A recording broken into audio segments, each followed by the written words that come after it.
urusan kita, dilancarkan rizki kita, dan diberkahi hidup kita fid dini wal dunya wal akhirah. Amin Allahumma amin. Pada kesempatan pagi hari ini kita akan mengawali lagi teman-teman, karena kemarin sudah hatam kan kitab Al-Minahus Saniyah ala Wasiyatil Maqbuliyah. Bismillahirrahmanirrahim. Alhamdulillahilladzi farradat taubata wa harramal israr. Wa ashhadu an la ilaha illallah wahdahu la syarika lah, lahu katibul athar.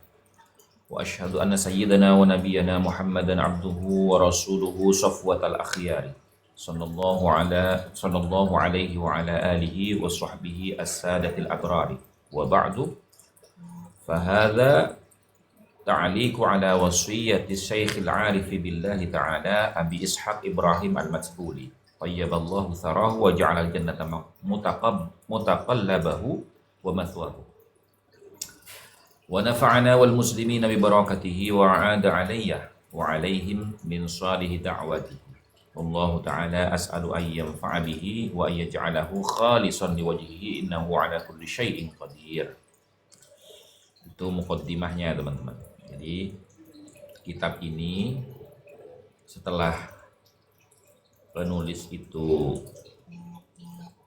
memanjatkan puja dan puji syukur serta bersolawat kepada baginda Nabi Muhammad SAW, kemudian beliau menjelaskan bahwasanya kitab ini berhubungan dengan wasiat-wasiat yang disampaikan oleh Syekh Al-Arif billahi ta'ala yang bernama Abu Ishaq Ibrahim Al-Matsbuli. Mudah-mudahan Allah memberikan manfaat kepada kita dan kepada semua umat Islam dengan keberkahan baginda Nabi Muhammad SAW, dan juga mudah-mudahan kemanfaatan dan barokahnya Nabi ini terus mengalir kepada kita dan kepada siapapun dari kalangan orang-orang soleh yang senantiasa mendakwahkan kebenaran dan keadilan. Awwalul wasiyati, wasiat yang pertama itu, alaika ayyuhal akhu bil istiqamati fit taubati, wajib atas kamu wahai saudaraku, bil istiqamati fit taubati, di dalam menetapi di dalam menetapi atau mengistiqomahkan fit taubati, di dalam makom taubat. Jadi kita ini harus menjaga posisi kita tetap berada di makom taubat. Kenapa demikian? Karena kita ini manusia biasa, makhluknya Allah Subhanahu wa ta'ala, yang mana Allah berfirman, wa khuliqatil insanu dha'ifa, manusia itu diciptakan dalam keadaan lemah. Dan kemudian Kanjeng Nabi bersabda, kullu bani Adam khata'un wa khairu khata'ina at-tawwabuna. Setiap anak cucu Adam itu pasti akan melakukan kesalahan. Dan setiap orang yang melakukan kesalahan, yang terbaik itu adalah orang yang bertaubat. Nah, bertaubat ini apa? Kan begitu. Ini akan dibahas dalam kitab ini tentang masalah bab taubat. Apalagi ada makalah yang mengatakan al-insanu mahallul khata' wan nisyan. Manusia itu tempatnya salah dan keluputan. Nah, karena kita ini selalu berbuat salah, selalu berada di dalam keluputan, gitu kan? Maka pantas dan layak dan harus wajib kita itu tetap ada di makom taubat. Makom taubat ini adalah makom di mana orang itu menyadari bahwasanya dirinya banyak kesalahan dan kekurangan. Tidak merasa lebih baik daripada orang lain, tidak merasa lebih sempurna dari orang lain, tidak merasa lebih kaya daripada orang lain. Kan begitu teman-teman.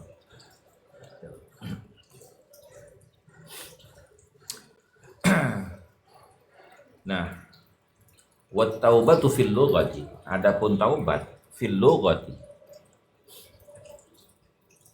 dalam makna etimologinya atau secara tinjauan bahasa, ar-ruju' itu artinya kembali. Jadi taubat itu kembali. Yuqalu tabun ay rojo. Dikatakan taubat itu tabun, artinya adalah kembali. Kenapa kita harus kembali? Ya ini kalau kita kaitkan dengan hadisnya baginda Nabi Muhammad SAW. Kullu mauludin yuladu alal fitrah. Setiap bayi yang lahir itu dalam keadaan fitrah, suci. Nah karena kita ini oleh Allah dilahirkan dalam keadaan suci, ya, maka kita ini harus menjaga kesucian tersebut. Nah sepanjang perjalanan hidup kita, ketika kesucian ini terkontaminasi oleh kotoran, noda, baik itu dari dosa, perbuatan kemaksiatan dan sebagainya, kita harus kembali untuk mensucikan itu lagi. Kan begitu teman-teman. Wa fi syar'i, dan di dalam pandangan syariat yang disebut dengan taubat itu adalah ar-ruju'u amma kana madhmuman fi syar'i, yaitu kembali dari situasi kondisi atau tempat yang dicela oleh agama, ila ma huwa mahmudun fi syar'i, kembali menuju kepada tempat yang dipuji oleh syariat. Nah ini juga sama, artinya kita dilahirkan dalam keadaan suci, maka kita harus menjaga kesucian ini dan kembali mensucikan diri. Begitu teman-teman.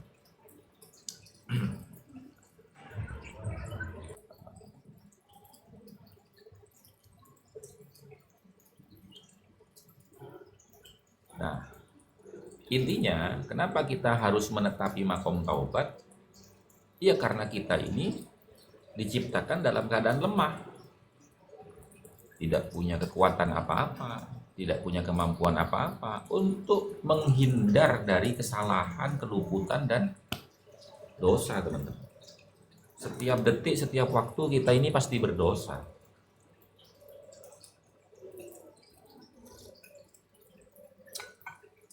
Ini ada yang mau naik, siapa ini? Bang Sunyoto ini. Ya silakan. Begitu.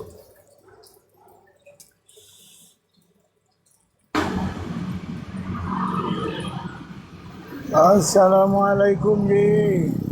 Waalaikumsalam warahmatullahi wabarakatuh. Bang Sunyoto, ya gimana Bang Sunyoto? Alhamdulillah, kapan yang mau main ke sini? Ya nanti.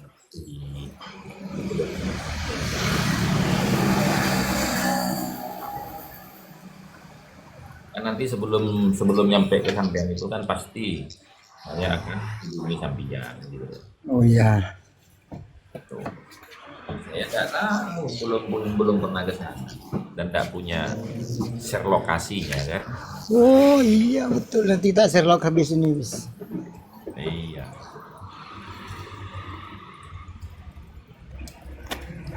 Nah begitu teman-teman ya.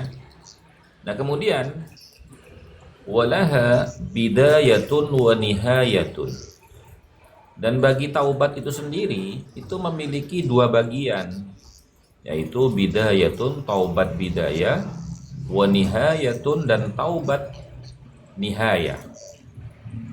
Jadi taubat bidayah itu adalah taubat permulaan, taubat permulaan itu.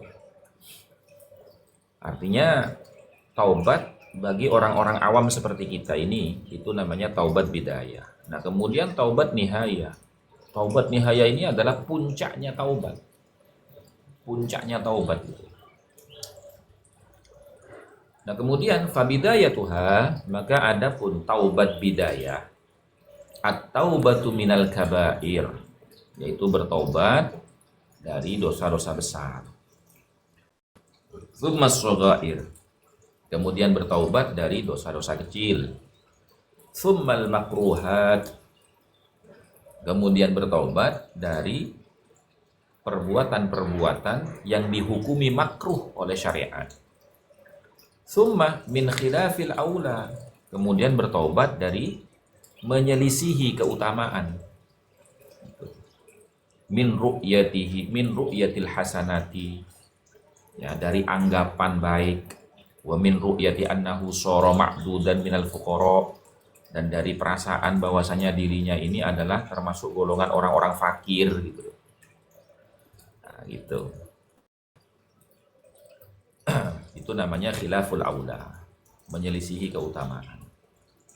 Karena keutamaan manusia itu adalah apa? Sadar, tidak boleh dirinya itu merasa baik, nggak boleh. Karena apa? Karena faktanya Kanjeng Nabi mengatakan bahwasanya kullu bani Adam khotoun, tiap-tiap anak cucu Adam itu pasti melakukan kesalahan. Wa khairu khotoin at-tawwabuna, dan sebaik-baik orang yang bersalah itu bertaubat gitu. Nah, artinya kita itu harus selalu merasa diri kita ini bersalah. Harus selalu merasa diri kita ini banyak kekurangan. Harus merasa diri kita ini jauh dari kalimat bahwasanya diri kita ini orang baik. Gitu loh. Karena apa? Karena merasa baik itu bagian dari kesombongan. Apalagi merasa dirinya itu fakir. Wah, kalau orang itu selalu merasa fakir, terus kapan dia mau bersyukur kepada Allah? Ini kurang, itu kurang, nggak ada habis-habisnya. Padahal Allah Subhanahu wa taala itu berfirman dalam Al-Qur'an, "Fabi ayyi ala'i rabbikuma tukadziban?" Nikmat mana lagi yang akan kamu dustakan? Wong mulai sejak lahir sampai mati, semua kebutuhan hidup kamu dan semua fasilitas yang dibutuhkan oleh manusia itu sudah Allah siapkan semua. Kamu tinggal menjalani. Kok bisa-bisanya kamu itu merasa kekurangan ini dan itu, harusnya begini, harusnya begitu. Nah, perasaan-perasaan seperti itu harus dihilangkan, karena itu bagian dari khilaful aula.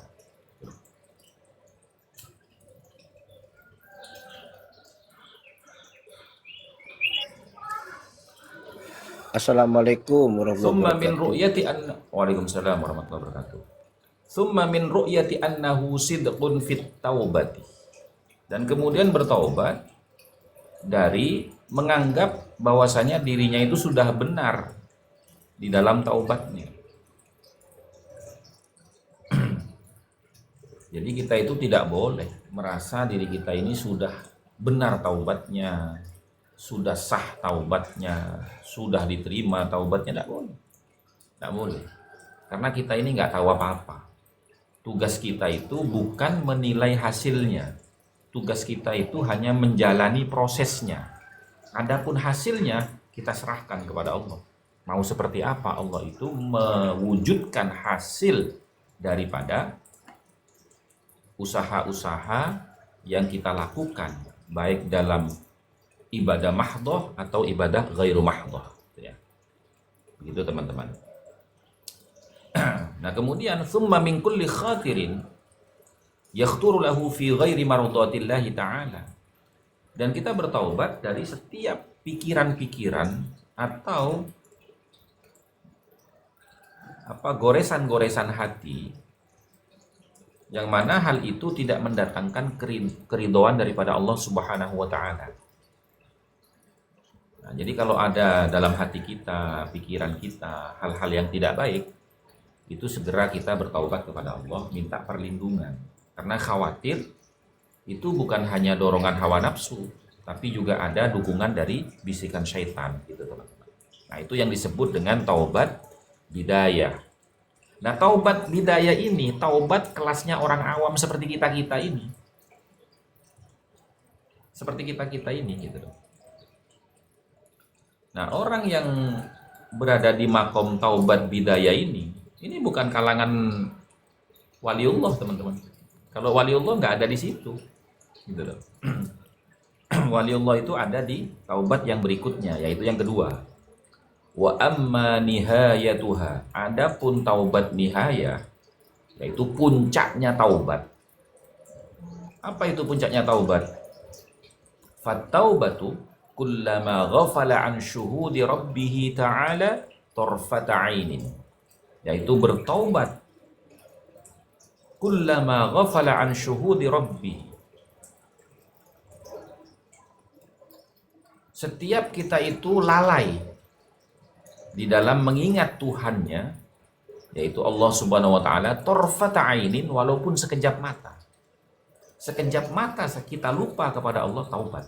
Itu taubat, puncaknya taubat, teman-teman. Nggak akan bisa kita begitu. Kita ini bukan hanya sekejap mata, banyakan lupanya daripada ingatnya, kan gitu. Boleh mah bulan molot, ya kan? Lako banyak orang rame Malaysia Makkah, lopai ke pangeran, emosi mitong ka semangka, mitong besen, nanti macam apa? Wah, ngaku wali. Gitu.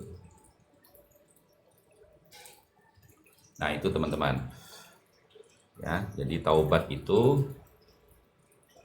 adalah kembali kepada kesucian kita, sebagaimana Allah melahirkan kita dalam keadaan suci. Kullu mauludin yuladu 'alal fitrah. Setiap bayi yang lahir itu dalam keadaan suci. Maka kita wajib menjaga kesucian itu.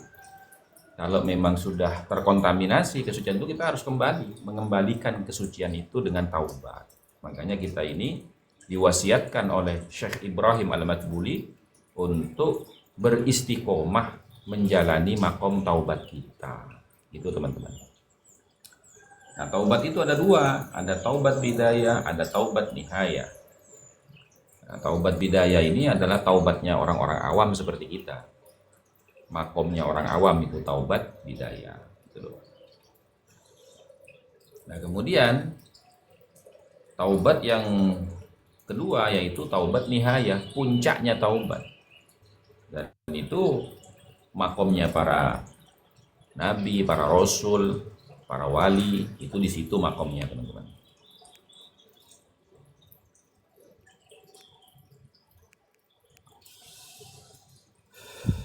Baik, monggo silakan Bang Fahrur Sob. Assalamualaikum warahmatullahi wabarakatuh.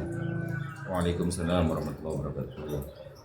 Begini Ustadz, saya menyimak tadi